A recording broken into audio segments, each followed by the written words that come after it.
When it comes to leadership style, do you think there is a one size fit all approach? That you want to have and the kind of response.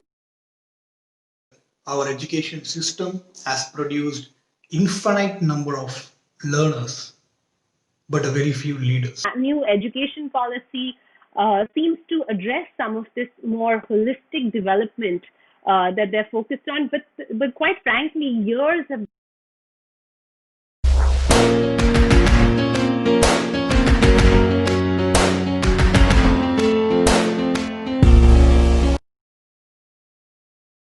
When it comes to leadership style, do you think there is a one size fit all approach, or it is up to an individual to come up with his own leadership style? I think to answer your question, I think each individual needs to find themselves in a leadership role. While we can tell you a number of traits that are helpful to have when you are in leadership positions, or things that will support you, or behaviors that you need to inculcate that will drive you forward, I do believe that each individual needs to find themselves in their own leadership space. So, therefore, it isn't a one size fits all. It's about how well do you take these components or these core tenets of leadership and apply them to suit who you are and the kind of leadership that you want to have and the kind of responsiveness that you want from your teams and your organization. So there's definitely a personalization and an individual component to it, because at the end of the day, we're all people and we have to do what we find most comfortable. So there's definitely no one size fits all, but yes, there are traits that are helpful to have when you do take on leadership and managerial roles. We all know that our education system has produced infinite number of learners, but a very few leaders. What kind of leadership enhancement programs do you think educational institutes should implement to produce more leaders in future? I think this is a very relevant question because traditionally our education system has focused so much on building technical capabilities that we haven't laid emphasis on these behavioral skills. And 60% of workplace success can be attributed to all what we call those intangible skills. And as you go up, the food chain really of a corporate or an organization, or even in your own journey as entrepreneurs, it's kind of all of these other things that hold a lot more value than just your technical capabilities, which, quite frankly, in today's world, need to be upgraded every couple of months with the pace of change. So I think this is a very, very crucial point to raise, that, how much are we focusing on really inculcating some of these skills? And one of the challenges that a lot of corporates face is that people are coming in without having some of these basic professional skills and workplace capabilities, whether it's around time and task management, it's about decision making, it's on emotional intelligence. I mean, there's a whole array of things that need to be worked on and really can be inculcated right at the school and then university level. Yes, the new education policy seems to address some of this more holistic development that they're focused on. But quite frankly, years have gone by where our education system has just not laid emphasis on this at all. So I definitely think that this is an area that needs to be sort of addressed. And I think what happens is that these same individuals then come into the workplace. They have to manage teams. They have to get feedback, and they're all collapsing in those circumstances because not only have they never really developed the skill sets to be able to deal with it or deal with a situation like we're in today, but they've also, with evolving parenting styles, and that whole encouragement approach rather than reprimanding approach that some of us grew up with, um, they're also not used to getting feedback. So the first time that they're getting this feedback is when they're entering the workplace and they cannot handle it. So I do think that this has to be a critical component in our curriculum, because it's a very important skill set or series or bunches of skill sets that people need to inculcate in their lives. So this is a very relevant question and a very relevant point. Thank you for raising it. That was a very insightful response from your side, Shubika. Now, I am very curious to know about your leadership experience. What was the most important and crucial decision that you ever made as a leader? My God, I can't think of one single crucial decision that particularly stands out, but I think I've made a number of crucial decisions over the course of my career and in my leadership roles. I would say the first one would be on the fact of just letting be or letting go. Sometimes we get so attached to certain situations or certain ideas, or we want to react to something that's not working or something that's not going according to our plan. And I think one of the best decisions that you can make, a little bit to quote Steve Jobs, to be proud of the things you did not do than the things that you did.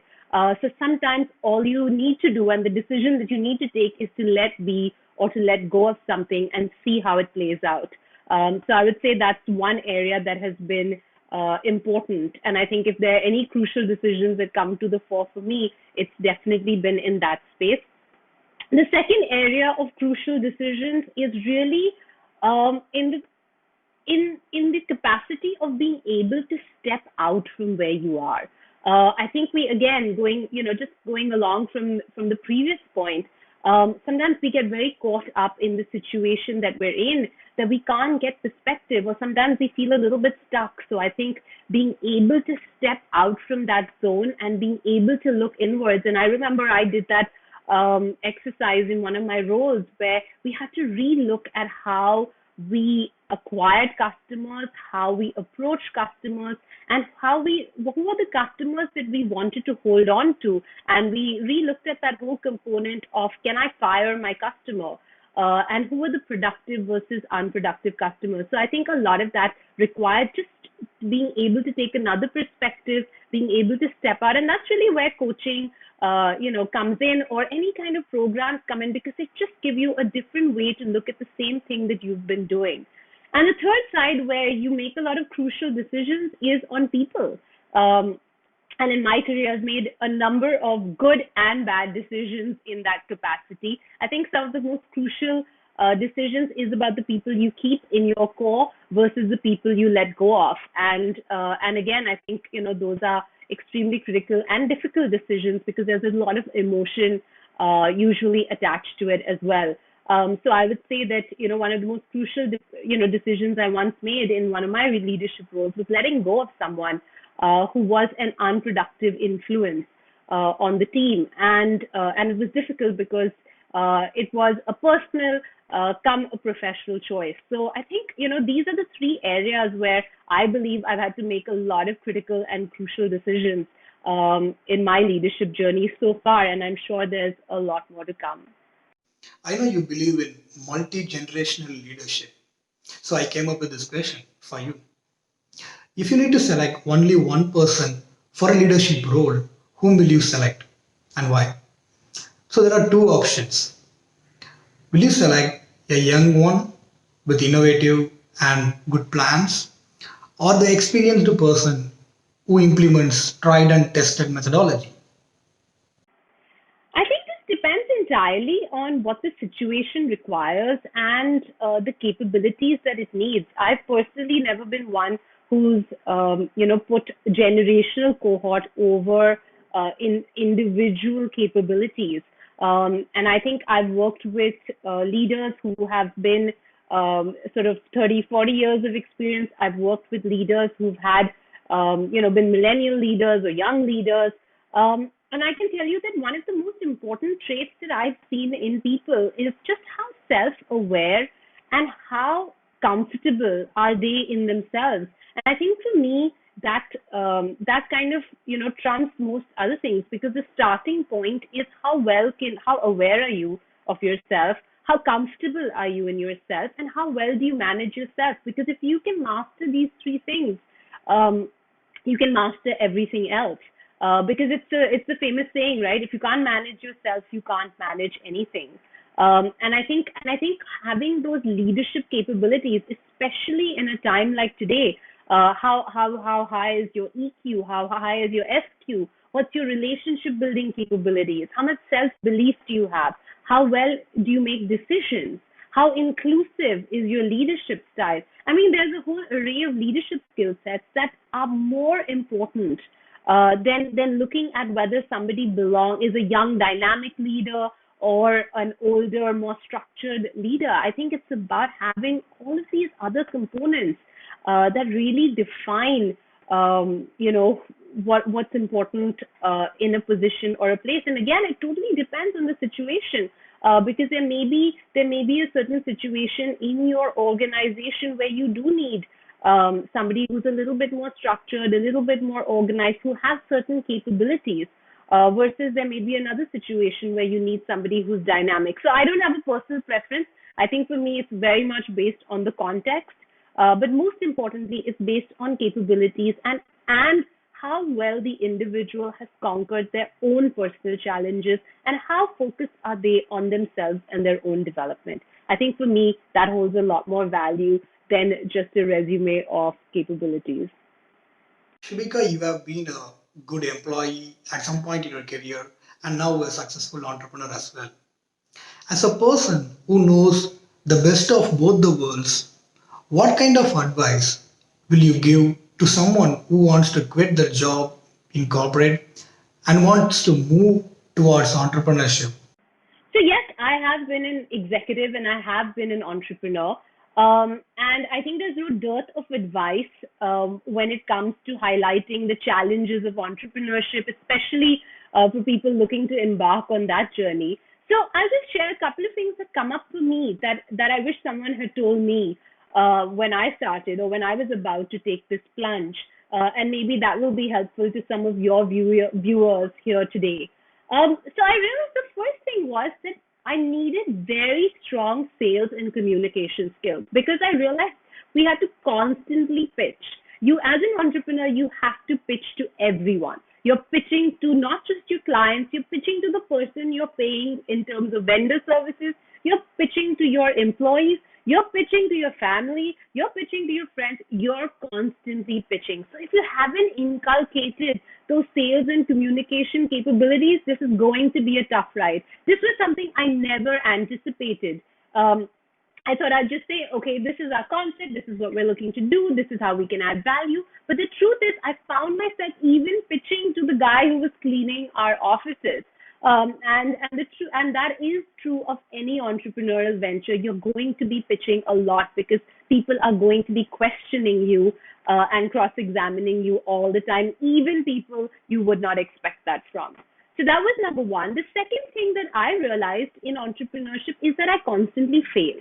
And for someone like me who was brought up to be a perfectionist, who was brought up to be a high achiever, this was something that took me a long time to really articulate first to myself, then to anyone else. And I realized I failed at something every single day because the pace of entrepreneurship is fast. So things are happening and you are making decisions that you may have the experience to make or you may not. But you have to make them because no one else will. And I think that, recognizing that you fail every single day is a very important thing. And also when you pick up, there's no one who's going to appreciate you. So you must also realize that you succeed every single day too. So that's what one of my realizations was. There's a lot of failure, but there were also a lot of successes, and no one was there to pat me on the back or give me that raise or tell me how amazingly I'd done, because it was all about me and about, no matter what I accomplished, there was so much more that we needed to do. Um, and the third thing is really understand whether it's your jam. I mean, it may look, like it's very glamorous, and we may be seeing a lot of unicorns, and we see these funding stories. But the truth is, entrepreneurship is a rough ride. There's a lot of stress all the time. There's a huge sense of responsibility. There are people who depend on you, all kinds of stakeholders who depend on you. There is constant stress, and it's fine if you're not built for it, because it is not a journey for everyone. So I think before anything else, you need to know yourself before you embark on the entrepreneurial journey. And really, the real question that I will leave you with before you make that move is how tough is your gut? Because you're going to need to really push it and push yourself into zones you've never been in before. So think twice and good luck in your journey.